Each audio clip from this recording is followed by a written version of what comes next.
নমস্কার বন্ধুরা, শুভ সন্ধ্যা। আমি সুধা, আপনারা দেখছেন সুধা রান্নাঘর। তো আবারও চলে আসলাম নতুন ধরনের একটি রেসিপি নিয়ে। আজকে গাজরের একটি রেসিপি এনেছি। আজকে গাজরের মিষ্টি তৈরি করব। কি মিষ্টি তৈরি করব সেটা কিন্তু রইলো। তো কেমন লাগে অবশ্যই কমেন্টে জানাবেন। আমার চ্যানেলটি যদি নতুন হয়ে থাকে চ্যানেলগুলো সাবস্ক্রাইবার করবেন। যারা ইউটিউব থেকে দেখছেন চ্যানেলটি সাবস্ক্রাইবার করবেন, যারা ফেসবুক থেকে দেখছেন পেজটিকে ফলো করে পাশে থাকবেন। তো চলুন, নতুন ধরনের একটি মিষ্টি তৈরি হচ্ছে। গাজর দিয়ে একদম নতুন ধরনের একটি মিষ্টি তৈরি করব। দেখে খেয়ে একদম কিন্তু মন ভরে যাবে। এই যে গাজর নিয়ে নিয়েছি। আজকে গাজর দিয়ে মিষ্টি তৈরি করবো। বাড়িতে যদি এরকম গাজর থাকে তো এই দিয়ে কিন্তু মিষ্টি তৈরি করে নিতে পারেন। তো আমি সর্বপ্রথম যেটা করব, গাজরগুলো চোকলাটা ছাড়িয়ে নেব। আগে মাথাটা আর এটা করে নিলাম, দিয়ে চোকলাগুলো ছাড়িয়ে নেব এরকম করে।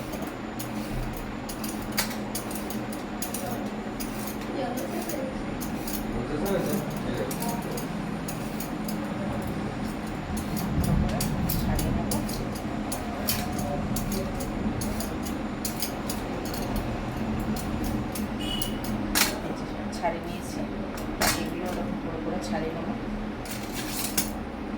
আগে মাথাটা পিছনটা একটু কেটে ফেলে দিতে হবে, এগুলো একটু নোংরা থাকে তো।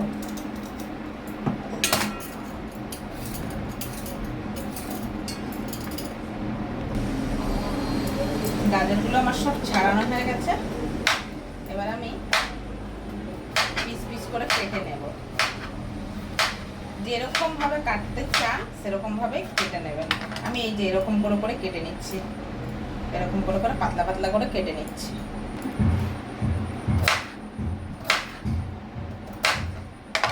হয়ে গেল, কতগুলো গাজর কাটা হয়ে গেছে। আমি একটা কুকার নিয়ে নিয়েছি আর গাজরগুলো কুকারে সেদ্ধ করে নেব।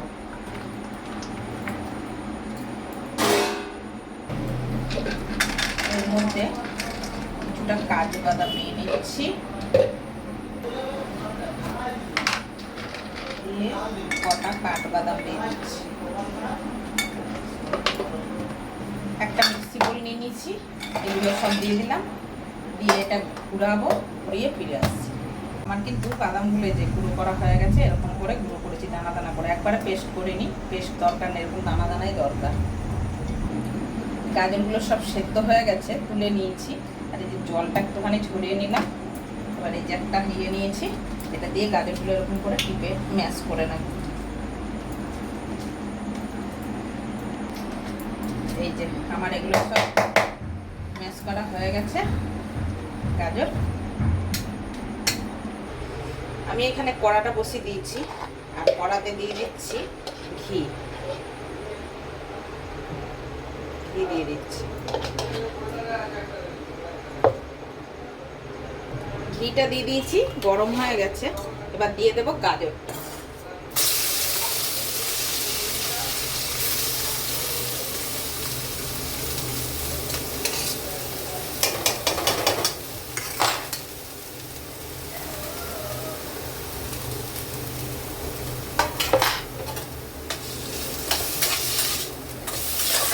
এবার গাজরটা ঘি দিয়ে ভালো করে আমি ভেজে নেব। গাজরটা বেশ খানিকক্ষণ আমি ভেজে নিলাম। এবার এর মধ্যে আমি ক চামচ সুজি দেব।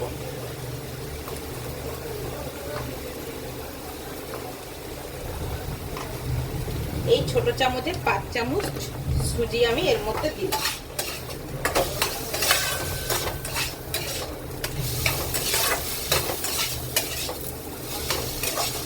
দিয়ে দিচ্ছি এর ভিতরে কিছুটা দুধ।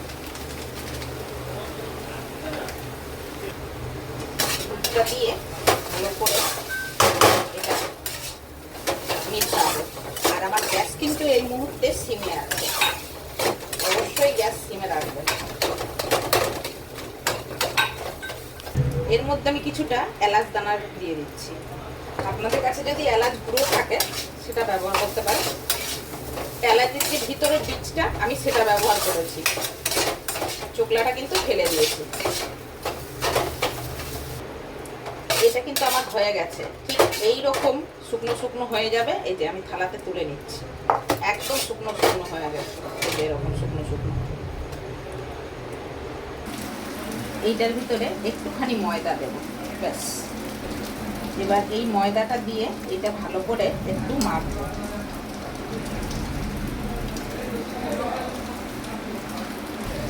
এইরকম ভাবে কিন্তু চটকে চটকে মেখে নিতে হবে। এখনো কি বুঝতে পারছো বন্ধুরা যে আমি কি করছি? বাইরে কিন্তু বেধড়ক বৃষ্টি হচ্ছে, আর তার সাথে যদি এরকম গরম গরম মিষ্টি থাকে, যে বাদামটা আমি গুঁড়ো করে রেখেছিলাম সেই বাদামের মধ্যে আমি একটু গুঁড়ো দুধ দিয়ে দিচ্ছি, দিয়ে দিচ্ছি কনডেন্স মিল্ক। এবার এইটা একটু আমি মেখে নেব।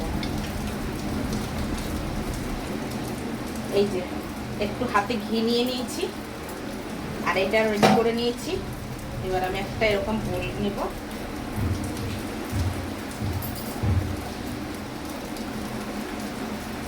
আমি বানাবো পান্তুয়া আজকে। এর ভিতরে একটু পুর দিয়ে দেব, পুরটা কমও দিতে পারেন বেশিও দিতে পারেন আপনাদের পছন্দ মতন। গাজরের পান্তুয়া বানাবো।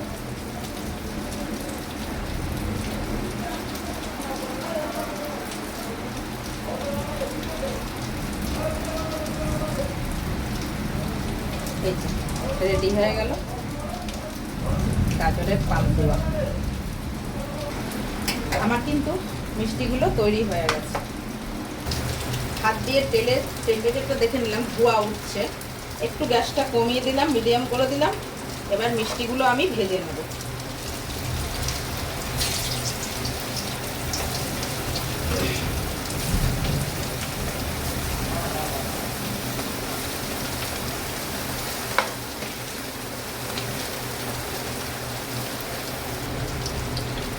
মিষ্টিগুলো কিন্তু একটা একটা করে আমি উল্টাতে থাকবো, যেহেতু তেলটা আমার গরম আছে, না হলে পুড়ে যাবে, কালো হয়ে যাবে।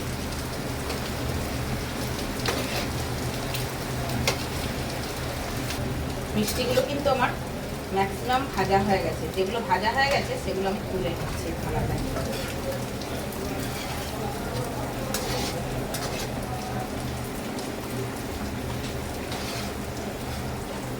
ভাজা হয়ে গেছে। পান্তুয়া কিন্তু গাজরের রেডির মুখে। আর ওইদিকে একটা কড়াতে আমি চিনির শিরা বসিয়ে দিয়েছি। দেখুন পান্তুয়াগুলো, চিনির শিরা কিন্তু আমি বসিয়ে দিয়েছি। আমি এখানে 2 কাপ জল নিয়েছি, আর যেহেতু মোটা দানা চিনি যার জন্য আমি 1 কাপ চিনি দিয়েছি চায়ের কাপে। পান্তুয়াগুলো একটাও কিন্তু ভাঙেনি, একদম এরকম করেছি সেরকমই আছে। ঠিক এরকম ভাবেই করবেন। যেহেতু চিনির শিরাটা আমার অনেকক্ষণ ধরে ফুটছে, আমি এবার পান্তুয়াগুলো একটা একটা করে এর মধ্যে দিয়ে দেবো।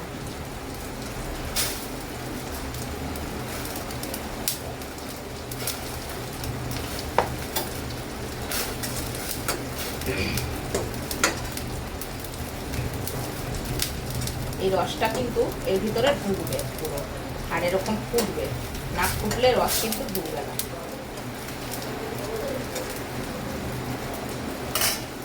এরকম ভাবে ফুটবে, যত ফুটবে রসগুলো কিন্তু তত ঢুকবে। আমি এবার গ্যাসটা অফ করে এটা একটু ঢাকা দিয়ে দেব। মিষ্টির রসটা যাতে মিষ্টির ভিতরে ঢুকে তার জন্য আমি 5 থেকে 10 মিনিট এরকম ঢাকা দিয়ে রাখবো। রেসিপিটা তো দেখলেন, এবার লুকটা দেখুন কিরকম হয়েছে, অবশ্যই কমেন্ট করে জানাবেন।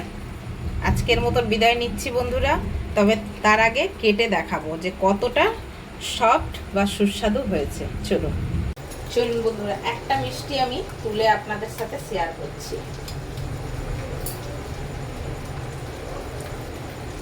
দেখুন বন্ধুরা কতটা লোভনীয় হয়েছে, আর ভিতরে যেহেতু বাদামের পুর আছে যার জন্য এই মিষ্টিটা কিন্তু খেতে অনেক সুস্বাদু হয়েছে, আর বা হবেও। আপনারা অবশ্যই কমেন্ট করবেন, করে জানাবেন কেমন লাগলো। তো আজকের মতো বিদায় নিয়ে নিচ্ছি বন্ধুরা, ভালো থাকবেন, সুস্থ থাকবেন। দেখা হচ্ছে আবারও পরের একটি ভিডিওর সাথে। Bye bye.